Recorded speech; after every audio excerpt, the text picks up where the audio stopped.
सभी को प्रेम भरा नमस्कार। और जीवन एक ऐसी विधा है जिसको जीने के लिए कई बार बहुत सारी चीज़ें सीखने की ज़रूरत पड़ती है और कई बार आप सब सीख के भी बेकार हो जाते हैं। और ऐसा कब होता है, खास करके जब आपके अंदर सेवा भाव ना हो। आज हम सौभाग्यशाली हैं कि हमारे साथ डॉक्टर जितेंद्र सिंह संटी जी हैं, जो अपने आप में एक अभियान है, अपने आप में एक पुरुषार्थ है। इनके बारे में आप गूगल करिएगा, विकिपीडिया करिएगा, आपको तमाम चीज़ें मिल जाएँगी और आपको लगेगा कि यार ये कैसे इतना इतना सहज भाव से आदमी मिल सकता है और जिनसे हम बात कर रहे हैं। तो इनका ज़्यादा समय ना लेते हुए पद्मश्री डॉक्टर जितेंद्र सिंह संटी जी से हम कुछ सवाल लेंगे जो आपके लिए होंगे। सर, हमें सबसे पहले ये समझाइए, हम समझना चाहेंगे आपसे सिर्फ, हमें ये समझाइए कि आज के समय में मैं और मेरा, इससे आगे लोग नहीं बढ़ रहे हैं। अगर कोई सेवा करना भी चाहता है तो वो थोड़ा हाथ पीछे खींच लेता है कि यार इसका रिटर्न हमको क्या मिलेगा। तो ये भावना से आदमी कैसे बाहर निकले? हमने तो बचपन से यही सुना है कि किसी की मुस्कुराहटों पे हो निसार, किसी का दर्द मिल सके तो ले उधार, किसी के वास्ते हो तेरे दिल में प्यार, जीना इसी का नाम है। क्या बात है! ये तो भाव हो गए सर, लेकिन असली जो चीज है लोगों में कि भैया मेरा बॉस हमको न डांटे, पत्नी ठीक मिल जाए, बच्चे ठीक कर जाए, और इसके बाद अगर कभी सेवा का मौका आए तो पुजारी को 100 रुपया दे दिया और सेवा हो गई। तो क्या आम आदमी जो सेवा करना चाहता है, और हर किसी के मन में है, ऐसा कोई है नहीं कि जो ना करना चाहे अपने अंदर कोई चीज का, लेकिन लोग कर नहीं पाते हैं, तो उन लोगों को आप तक पहुंचने के लिए क्या करना चाहिए और स्वतः स्फूर्त क्या कर सकते हैं?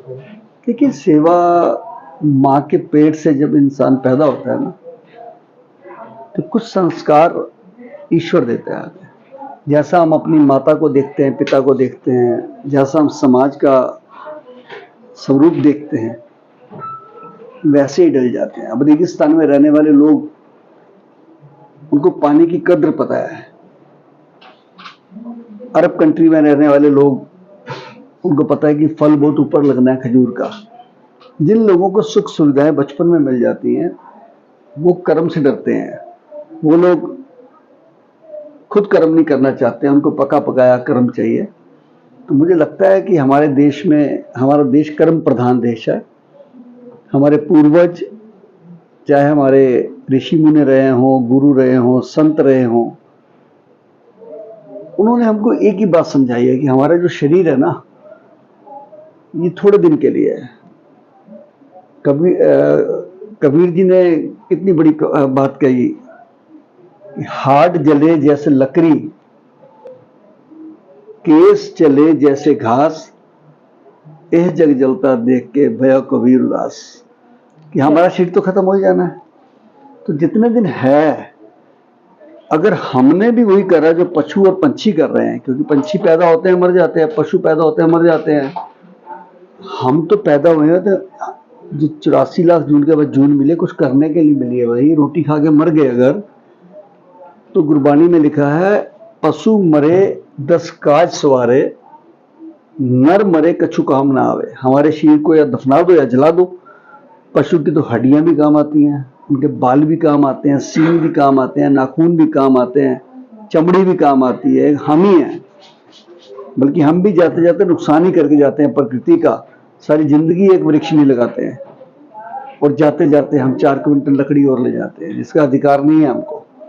तो इसलिए आप किसी को जबरदस्ती समाज की सेवा नहीं करा सकते हैं, जब तक उसके खून में नहीं है, जब तक उसके संस्कार में नहीं है। इसलिए मुझे लगता है कि हमारे देशवासी बहुत हद तक सेवा करते हैं। आप देखिए, कभी कोई बुरा समय आया, कुछ भी हो जाए हमारे देश में, आपदा आ जाए, कुछ सब एक हो जाते हैं, मन मुटाव कितना भी हो वो भी भूल जाते हैं। अभी आपने कोविड में देखा कि जो प्रवासी लोग जा रहे थे, हर व्यक्ति उनकी सेवा कर रहा था। कोई पानी दे रहा था, कोई दूध दे रहा था, कोई उनको चरण पादुका दे रहा था, कोई वस्त्र दे रहा था। तो समाज सेवा जो है ये ना खरीदी जा सकती है ना बनाई जा सकती है, ये अंदर से आती है। क्या बात है।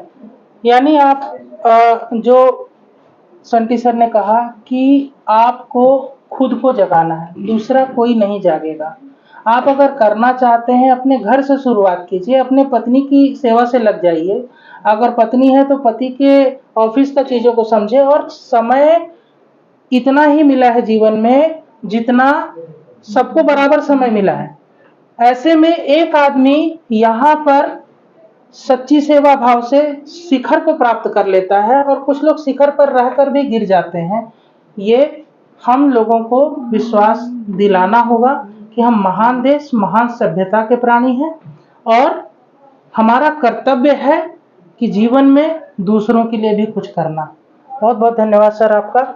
आपका आशीर्वाद हम लोगों पर बना रहे, और ईश्वर का आशीर्वाद आप पर बना रहे, हम यही कामना करेंगे। शुक्रिया।